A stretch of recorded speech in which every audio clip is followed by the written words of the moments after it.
वो शहीद हेमंत करकरे जिन्हें बाद में अशोक चक्र से सम्मानित किया गया था दोस्तों, वो हमारे देश के सिपाही ऑफिसर जिन्हें 26/11 के हमले में पाकिस्तान की तरफ से आए आतंकवादियों ने, जिसमें कसाब जैसा आतंकवादी हमारे देश में पकड़ भी रहा था और उसे हमारी कांग्रेस पार्टी की सरकार ने फांसी पर भी लटका दिया था दोस्तों। उसी के शहीद पर गलत बयान देने वाली साध्वी प्रज्ञा की ये बात जरा आप गौर से देखिए और नोट कीजिए दोस्तों। हेमंत करकरे को उन्होंने मुंबई बुलाया, मैं मुंबई जेल में थी उस समय। हेमंत करकरे को वो जांच जो बिठाई थी वो सुरक्षा आयोग के सदस्य को उन्होंने हेमंत करकरे को बुलाया, कहा कि जब सबूत नहीं है तुम्हारे पास तो साध्वी जी को छोड़ दो, सबूत नहीं है तो इनको रखना गलत है, गैर कानूनी है।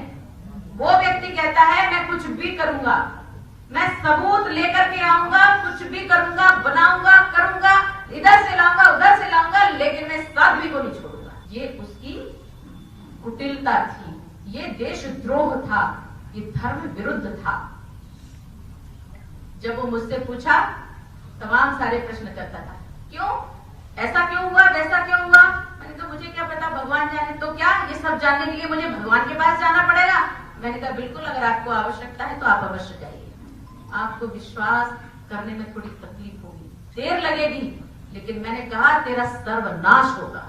इतनी यातनाएं दी, इतनी गंदी गालियां दी जो असहनीय थी मेरे लिए, और मेरे लिए नहीं, किसी के भी लिए।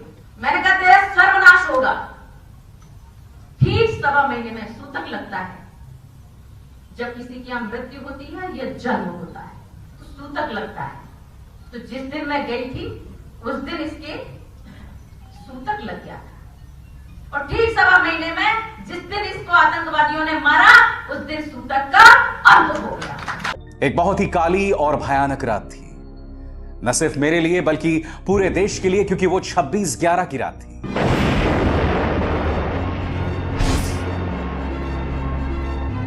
मैं उस वक्त टेलीविजन स्टूडियो में एंकरिंग कर रहा था और मुझे याद है हेमंत करकरे हेलमेट और बुलेट प्रूफ वेस्ट पहनकर अचानक निकलते हैं। मैं ये सोच रहा था कि इतना सीनियर पुलिस ऑफिसर चाहता तो अपने दफ्तर में रहता और पूरे ऑपरेशन को अपने दफ्तर से मॉनिटर करता, देखता, मगर वो निकल पड़ा और फिर वो हुआ जिसकी मैंने कल्पना भी नहीं की थी। हेमंत करकरे की लाश लौटी, शहीद हेमंत करकरे, वो शहीद हेमंत करकरे जिन्हें बाद में जाके अशोक चक्र दिया गया। इसी हेमंत करकरे की तौहीन की है भारतीय जनता पार्टी ने। वही साध्वी प्रज्ञा ठाकुर है जो 9 साल जेल भी रही हैं और इन पर आतंकवाद के गंभीर आरोप भी हैं। क्या आप लोग ऐसे व्यक्तियों को पार्लियामेंट में आने का मौका देंगे? अगर ऐसे लोग पार्लियामेंट में आते हैं तो फिर वो देश हित की जहाँ से बात होती है, जहाँ विकास की बात, विकास के मुद्दे निकल कर आते हैं, ऐसे लोग वहाँ क्या करेंगे? क्या हमें ये अच्छा लगेगा?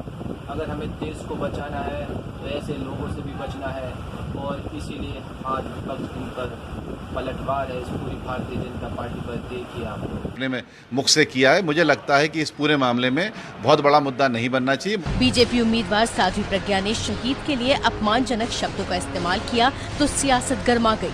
साध्वी प्रज्ञा ने इस बयान से विरोधियों को हमला करने का पर्याप्त गोला बारूद मुहैया करा दिया। हेमंत करकरे जी एक बेहद ईमानदार, कर्तव्यनिष्ठ अधिकारी थे, जो कि आतंकियों के हमले में शिकार हुए, जिन्होंने मुंबई के लोगों की सुरक्षा के लिए शहादत दी। हद तो तब हो गई जब शहीद हेमंत करकरे के पूरे वंश का नाश करने की बात खुलेआम भारतीय जनता पार्टी के मंच से तालियों की गड़गड़ाहट के बीच में कही गई। मोदी जी व अमित शाह जी जानते हैं कि अशोक चक्र विजेता शहीद हेमंत करकरे की 2 बेटियां व 1 बेटा है। क्या भाजपाई नेता अब पूरे वंश के सफाई की ओर इशारा कर रहे हैं? हालांकि मामले के तूल पकड़ने के बाद बीजेपी नेता साध्वी प्रज्ञा ने सफाई दी और शहीद हेमंत करकरे पर दिया बयान वापस लेते हुए माफी मांगी। हमें ऐसा लगा कि हमारे दुश्मन देश खुश हो रहे हैं, अगर बाहर कोई दुश्मन हमारे खुश हो रहे हैं तो मैं बिल्कुल अपना बयान वापस लेती हूँ और क्षमा भी चाहती हूँ। क्या हमें ऐसे पार्लियामेंटेरियन चाहिए जो जिन पर आतंकवाद के इल्जाम हों?